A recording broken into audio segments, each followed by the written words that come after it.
This is a battery terminal cleaner.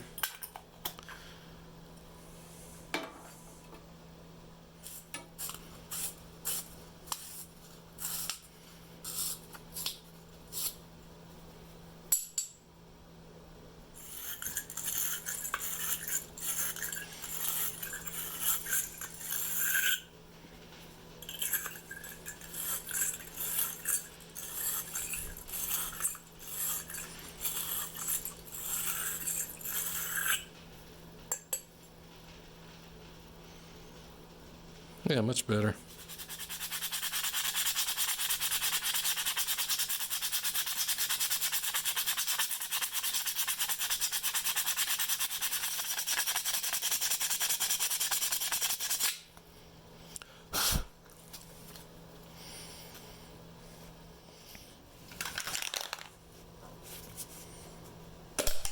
Now my daughter got a new chair from Costco. That's not a... We're not switching gears here.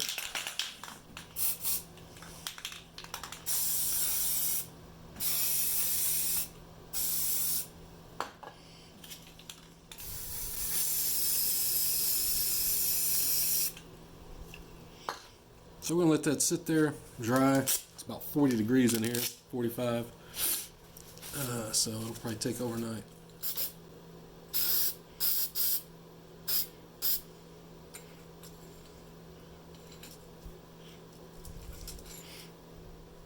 Let's see, so this looks about right. Let's see what happens.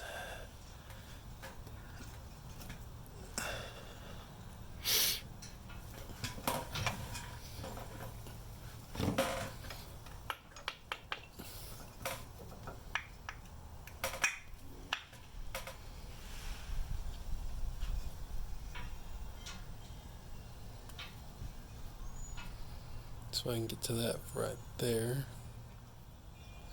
And I don't know if I said it, but the whole purpose of this pipe is just to keep this hose tucked up against the block, because the fan's, you know, right here. And so much better, much better. Let me get these.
They ain't gonna come loose, but they're gonna be a pain in the you-know-what to loosen if you don't pull the radiator like I did.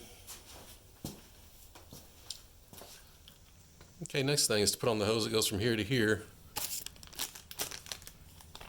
There's the part number.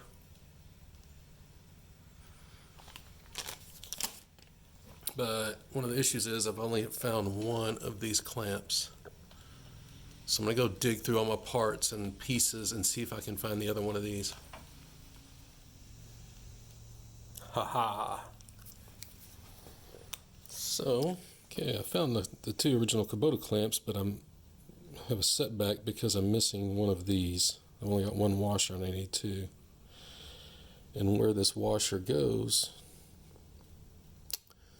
so you can see the clamp, right? It goes on the end of this bolt, screw, whatever you want to call it.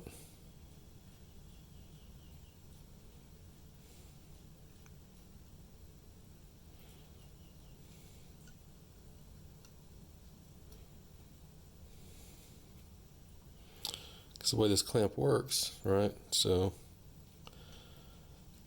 let me get it and make sure y'all can see it. So when you screw it down, it starts going in, right? But then there's a flange on the end of this, which is pushing on this washer. And that's what tightens it, right? So it's starting to get pretty tight. So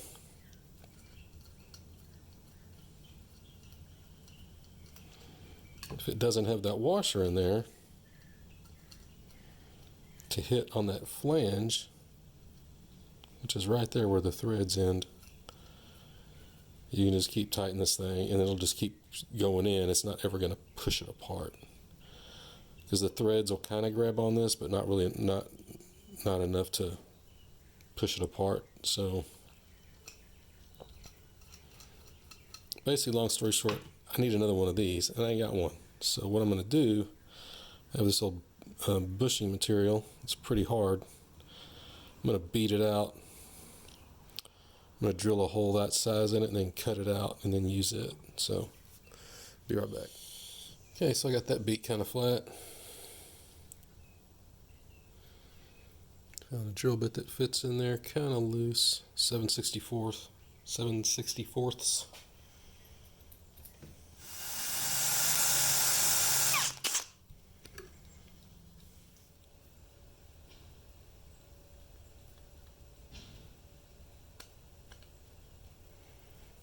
Perfect. All right, let me cut that out.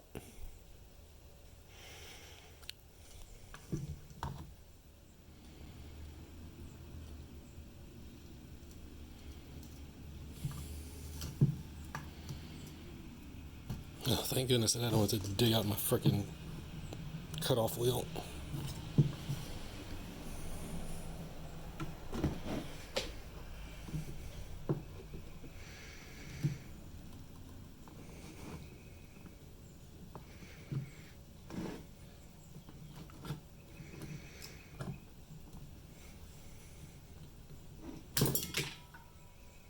Y'all see where that went?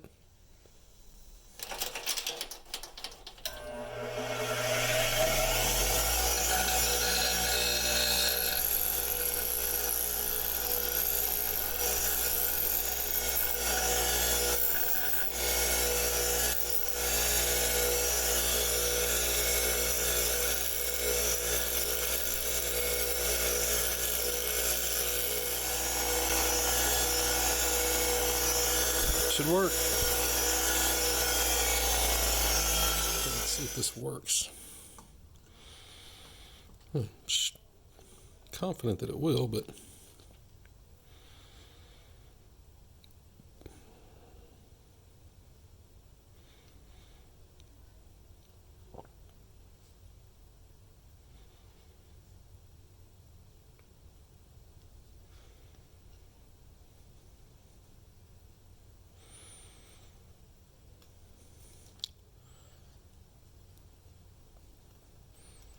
and there you go. Sweet.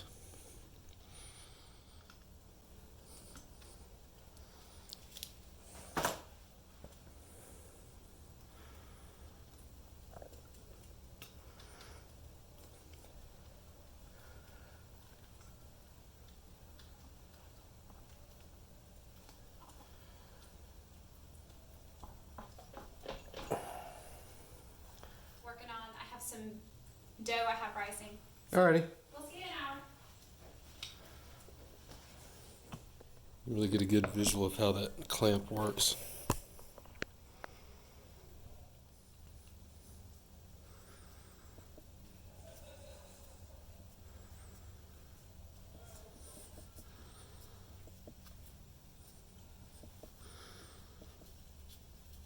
I'm not going to go He-Man on it because these are both really easy to get to. So,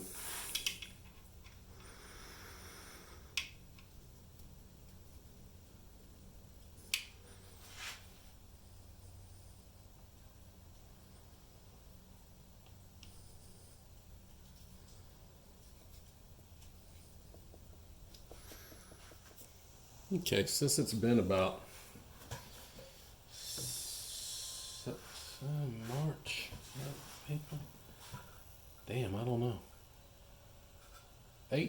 to a year since I've taken this thing apart. I don't remember. Anyway, I've got a bunch of pieces, but I don't remember exactly how they go back together. So that's a good thing. I'm going to put a screenshot of it. But at least for this little project, you can use the parts manual or the parts diagrams to figure out how stuff goes back together. I looked on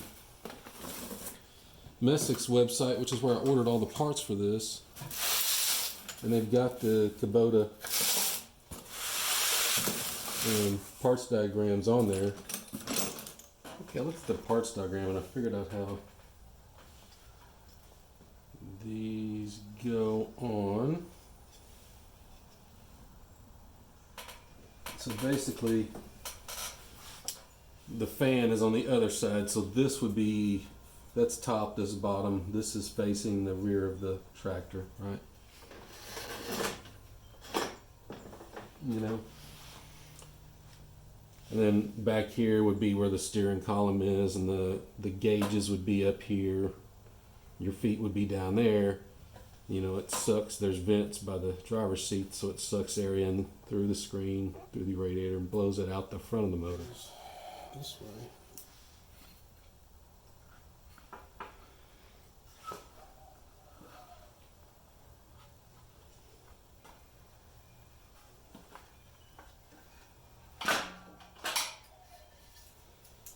So I think it sits.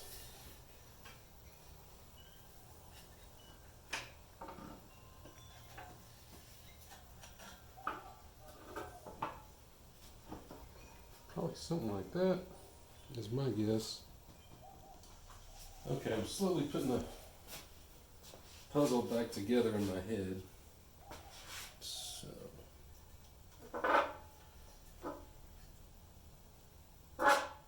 this is the way it goes.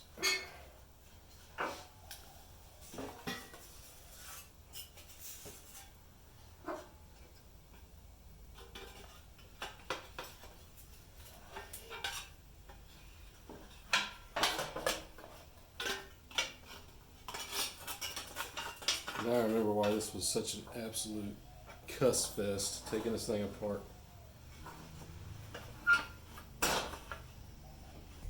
Let's put some bolts, some nuts and bolts in it, and see how it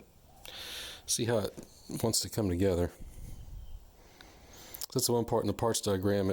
It's for parts. It's not really for assembly. So it really didn't. It showed all these pieces, but not in the same page. So it didn't show how this bottom tray and these side baffles here fit together. It's gonna be kind of hard to film it. Let me just go put the nuts in that hold this and get everything bolted together loose, and we'll just see how it fits. Okay, you can see I've got those two in right there.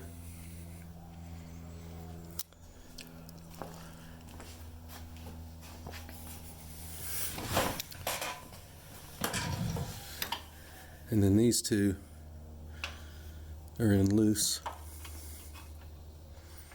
Okay, so now this is in here. It's kind of wobbly, but that's how she rolls, man. So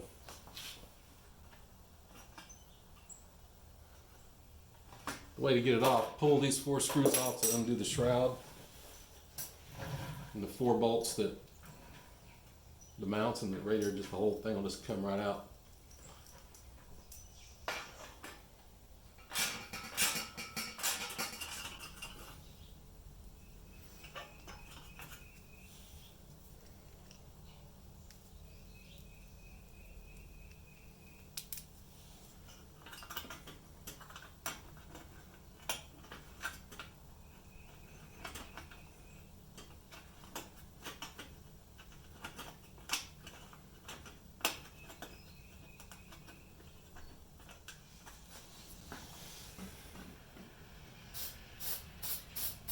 Three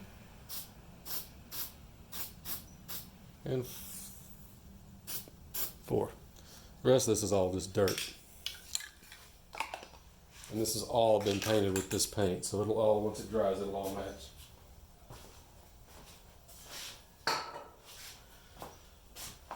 Okay, so now the radiator's in, bolted down tight.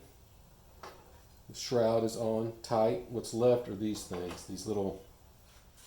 The way this thing, the hood will be on, and the hood seals right here.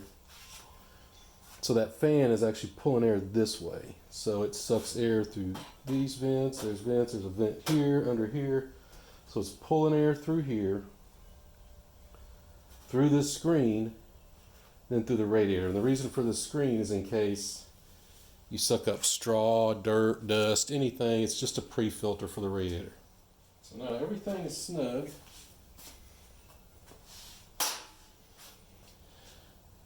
Then the screen should just pull out.